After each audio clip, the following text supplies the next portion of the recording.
Créé en 2017, Valosim se veut être un modèle innovant de TowerCo. Entendez par là une entreprise qui possède des tours, des pylônes ou des mâts sur lesquels des opérateurs installent leurs antennes.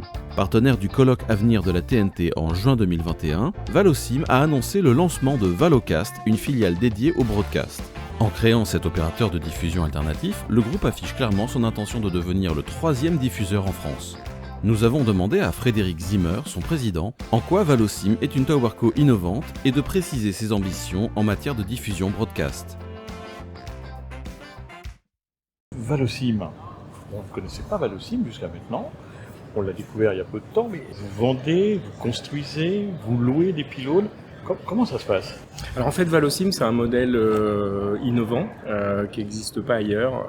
On est ce que je caractérise comme une TowerCo greenfield et low cost, c'est-à-dire qu'en fait on s'est constitué non pas en rachetant des pylônes, non pas en construisant des pylônes, mais en concurrençant les acteurs en place sur le foncier. Donc en fait on va signer des baux avec les propriétaires sur lesquels il y a des pylônes et on signe ces baux à échéance quand le bail est terminé et c'est nous qui devenons titrés à échéance. Et donc derrière, devenant titrés sur le foncier, eh bien, quelque part, on a, entre guillemets, la maîtrise du foncier, donc la maîtrise de l'infrastructure qui en découle automatiquement. C'est-à-dire que soit nous rachetons le pylône à la TowerCo qui est en place, ou si elle ne veut pas vendre son pylône, nous reconstruisons ce pylône pour accueillir les mêmes locataires à des prix plus attractifs pour ces mêmes locataires, qu'ils soient télécom ou qu'ils soient broadcast. Et pour vous, construire un pylône, reconstruire un pylône, c'est un coût quand même qui est supportable, oui, mais qui fait perdre de la rentabilité, non? Bien sûr. Alors, le caractère vertueux de notre modèle provient en fait quelque part d'une bulle financière qui a été constituée ces dernières années, puisque les TowerCo, vous le savez comme moi, ont acheté les pylônes aux opérateurs à des prix, on va dire, qui sont des prix financiers et non pas des prix économiques réels du terrain. En gros, ils achètent les pylônes 400 000 € aux opérateurs, en contrepartie de quoi, évidemment, l'opérateur a un loyer très très élevé pour rentabiliser cet investissement. Mais un pylône, tout le monde sait que la construction d'un pylône télécom, c'est 100 000 €, c'est pas 400 000 €. Donc nous, quand on reconstruit le pylône, il va nous coûter 100 000. Donc évidemment, la TowerCo précédemment avait investi 400 000, donc on a 4 fois moins d'investissement. Donc on peut proposer des prix de location à nos locataires beaucoup plus bas que ce qu'ils payent quand ils ont fait leur sell and leaseback avec les TowerCo existantes. D'accord, très bien. Et alors aujourd'hui, vous avez participé au colloque Avenir de la TNT. Vous visez aussi non seulement les tours, je dirais, télécom, mais également le broadcast. Alors en fait, au départ, notre cible c'est le foncier. Et donc, on a signé depuis 4 ans plusieurs milliers de baux. Oui, parce que vous avez 4 ans d'existence. On a 4 ans d'existence. D'accord. Alors, on a 4 ans d'existence sur le travail de, j'ai envie de dire, l'acquisition foncière. D'accord. Donc, effectivement, on n'était pas forcément en visibilité sur l'aspect TowerCo ou sur l'aspect broadcast. Et donc, on a signé plusieurs milliers de baux ces 4 dernières années. Et dans ces milliers de baux, il y a des centaines de baux sous des pylônes qui accueillent du broadcast.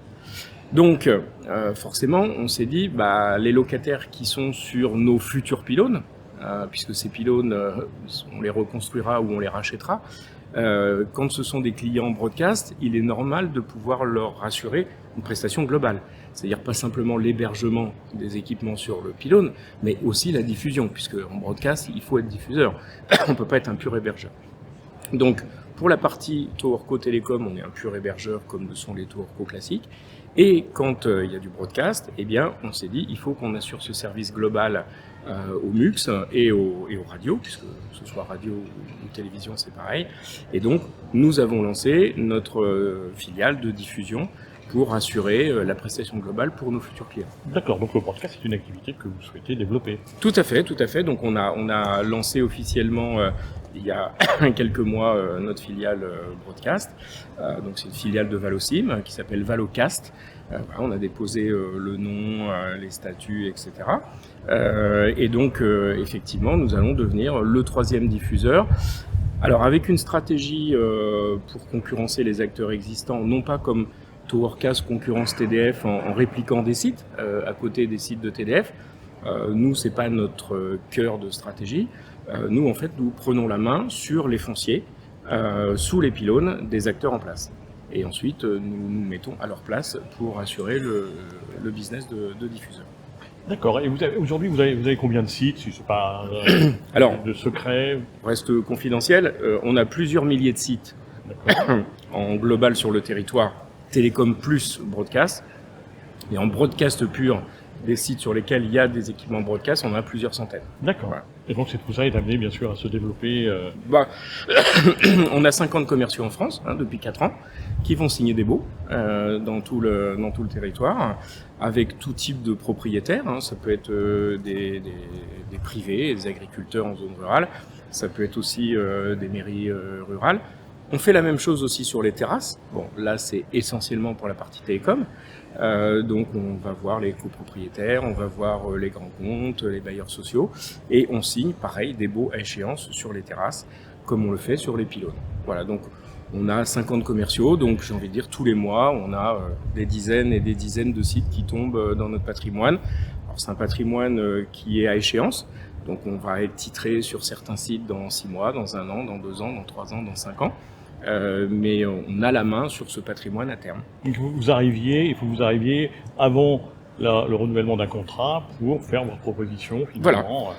Voilà. Alors comme les baux sont des baux en général de 12 ans, souvent quand on arrive, il reste 4 ans, 5 ans, 6 ans. Donc ça travaille de longue haleine, à ce moment-là, vous préparez savamment. Exactement, on a une balance âgée de notre patrimoine avec des baux qui vont être à échéance, je vous dis, dans 1 an, dans 2 ans, dans 3 ans. Voilà, et donc ces sites-là vont devenir vraiment pas simplement un patrimoine foncier, mais aussi un patrimoine d'actifs, infrastructures, pylônes. Et derrière, quand c'est du broadcast, être capable d'assurer évidemment la prestation de diffusion.